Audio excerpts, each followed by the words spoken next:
Good afternoon student. हम class 8 का chapter पानी की कहानी पढ़ रहे थे। अब हमने बताया कैसे बूंद जो है अपने साथियों के साथ स्वच्छंद आकाश में जो है घूम रही है। आंधी उसको कभी अपनी पीठ पर ला दे, इधर घूम रही है, कभी इधर घूम रही है। अब वो आगे क्या बताती है, बहुत से भाप जल कणों के मिलने के कारण हम भारी हो चले और नीचे झुकाए और एक दिन बूंद बनकर नीचे कूद पड़े। मैं एक पहाड़ पर गिरी, अपने साथियों के साथ मैली कुचैली हो एक और को बह चली। पहाड़ों में एक पत्थर से दूसरे पत्थर पर कूदने और किलकारी मारने में जो आनंद आया वह भुला नहीं जा सकता। हम एक बार बड़ी ऊंची शिखर पर से कूदे और नीचे एक चट्टान पर गिरे। बेचारा पत्थर हमारे प्रहार से टूटकर खंड खंड हो गया। यह जो तुम इतनी रेत देखते हो, पत्थरों को चबा चबा कर हम ही बनाते हैं। जिस समय हम मौज में आते हैं तो कठोर से कठोर वस्तु हमारा प्रहार सहन नहीं कर सकती। अपनी विजयों से उन्मत्त होकर हम लोग इधर उधर बिखर गए। मेरी इच्छा बहुत दिनों से समतल भूमि देखने की थी, इसलिए मैं एक छोटी धारा में मिल गई। सरिता के वे दिवस बड़े मजे के थे। हम कभी भूमि को काटते, कभी पेड़ों को खोखला कर उन्हें गिरा देते। बहते बहते मैं एक दिन एक नगर के पास पहुंची। वो क्या बताती है कि जो है जब वो अपने साथियों के साथ खेल रही थी तो बहुत से भाप के जलकण उनके साथ मिल गए। इनके मिलने के कारण क्या हो गया, ये सभी भारी हो चले और नीचे की तरफ झुक गए और नीचे झुकने से वो क्या बन गई, एक दिन बूंद बनकर नीचे कूद पड़ी। मैं एक पहाड़ पर गिर गई। बूंद क्या बता रही है, मैं एक पहाड़ पर गिर गई। मैं अपने साथियों के साथ, कहती है मैं अपने दोस्तों के साथ मैली कुचैली होकर, मैली कुचैली का मतलब होता है बहुत गंदी होकर, एक और को बह चली। एक और को मतलब एक तरफ बह चली। पहाड़ों में से पत्थर से दूसरे पत्थर पर कूदने, कहती है हमने क्या किया, जब हम पहाड़ पर गिर गई जो मैं, तो अपने साथियों के साथ बहुत बुरी गंदी अवस्था में पहाड़ों से एक पत्थर से दूसरे पत्थर पर कूदती, किलकारी मारती यानी ज़ोर ज़ोर से हंसने की आवाज़ें करते, और जो उसमें आनंद मज़ा आया वो हम कभी नहीं भूल सकते। उसके बाद वो क्या बताती है, हम एक बार कहाँ चढ़ गए, ऊंची शिखर पर ऊंचे ऊपर चढ़कर कूदे, और जब वहाँ से कूदकर हम किस पर कूदे, नीचे एक चट्टान पर गिरे। चट्टान पर गिरने से क्या हुआ, बेचारा जो पत्थर था हमारे प्रहार से टूटकर खंड खंड हो गया, टुकड़े टुकड़े हो गया जब हम उसके ऊपर गिरे। और जब तुम रेत देख रहे हो ना, हम ही हैं जो इन पत्थरों को चबा चबा कर बनाते हैं, यानी इनका चूरा कर देते हैं। जिस समय हम मौज में आते हैं यानी मस्ती करते हैं तो कठोर से चाहे कितनी ही सख्त से सख्त वस्तु हो, हमारा जो प्रहार है वो सहन नहीं कर सकती, यानी वो हमारे से बच नहीं सकती। प्रहार से यानी वार या आघात से बच नहीं पाती है। अपनी विजयों से उन्मुख होकर हम लोग क्या हुए, इधर उधर बिखर गए। मेरी इच्छा, अब वो बताती है जो ये हमारी जीत थी, इससे उन्मुक्त होकर, उन्मुक्त यानी मतवाले होकर हम लोग क्या हो गए, इधर उधर को बिखर गए।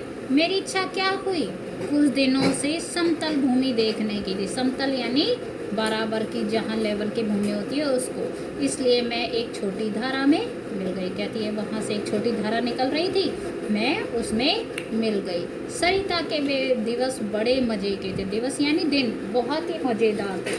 हम कभी भूमि को काटते थे सारे साथ वाले मिलके, कभी पेड़ को खोखला करके गिरा देते थे। अब बहते बहते वो कहाँ पहुँची, एक नगर के पास पहुँची। जो बूंद है अब वो कहाँ पहुँच गई, एक नगर के पास। वहाँ से उसने क्या देखा कि जो है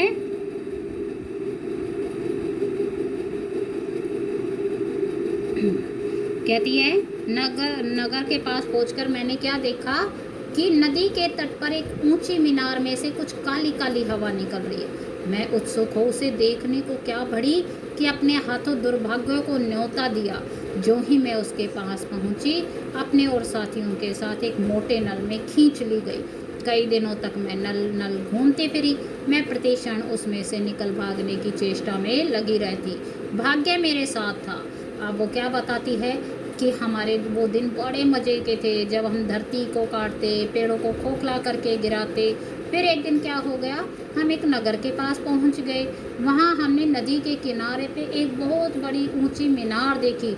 उसमें से काली काली हवा निकल रही थी, यानी हवा, काली हवा यानी धुआं निकल रही थी। कहती है मैं उत्सुक हो मतवाली होकर उसको देखने के लिए उसकी तरफ बढ़ी, लेकिन ये देखो मेरे हाथों मैंने अपने खुद के हाथों दुर्भाग्य को न्योता दे दिया, बुलावा दिया अपनी किस्मत को कि भाई जो है अपने दुर्भाग्य को। और क्या हो गया उस बूंदे के साथ, जैसे ही उसके पास वो पहुंची, बस एक मोटे जो नल था उसने हमें अपनी तरफ खींच लिया। और फिर उस नल में खींच लेने के बाद मोटी बूंद के साथ मैं कई दिनों तक इधर उधर नल नल घूमती रही। नलों के अंदर से होती होती होती मैं प्रति क्षण यानी हर पल उसमें से बाहर निकलकर भागने की चेष्टा यानी कोशिश करती रहती। एक कहते हैं किस्मत मेरे साथ थी। बस एक दिन क्या हुआ कि वो वहाँ से रात के समय में ऐसे स्थान पर पहुँची जहाँ नल टूटा हुआ था। अब कहती है मेरी किस्मत थी कि मैं कहाँ पहुँच गई, एक रात ऐसी जगह पे जहाँ से नल टूटा था। मैं तुरंत उसमें होकर बाहर निकल भागी और पृथ्वी में समा गई। कहती है उस टूटे नल से मैं क्या हो गई, बाहर निकल गई और धरती के अंदर समा गई। अंदर ही अंदर घूमते घूमते इस बेर के पेड़ के पास पहुंच गई। अब वो बताती है वहाँ से पृथ्वी के अंदर समाने के बाद मैं अंदर ही अंदर घूमते हुए क्या हो गया, इस बेर के पेड़ के अंदर आ गई। वह रुक गई। क्यों रुक गई, सूर्य निकल आए थे। बस मैंने कहा हाँ अब मैं तुम्हारे पास नहीं ठहर सकती, सूर्य निकल आए हैं, तुम मुझे रोक कर नहीं रख सकते। वह ओस की बूंद धीरे धीरे घटी और आंखों से ओझल हो गई। वह अब वो ये कहानी बताते बताते क्या हुआ, वो रुक गई क्योंकि सूरज निकल आया था। अब उसने क्या कहा, बस मैंने कहा, क्योंकि लेखक को उसने क्या कहा था, तुम मुझे कब तक सुरक्षित रखो, जब तक कि सूरज निकल नहीं आए।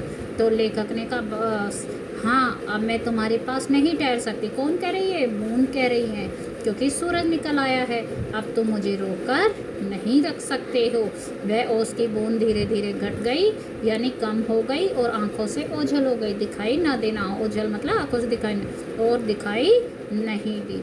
इस लेसन में हमने जो है बूंद की कहानी पढ़ी कि कैसे ओस की बूंद बनती है, कैसी कैसी घटनाएं उसके साथ घटती हैं, कहाँ कहाँ से होकर वो गुजरती है और अंत में वो कैसे ख़त्म हो जाती है।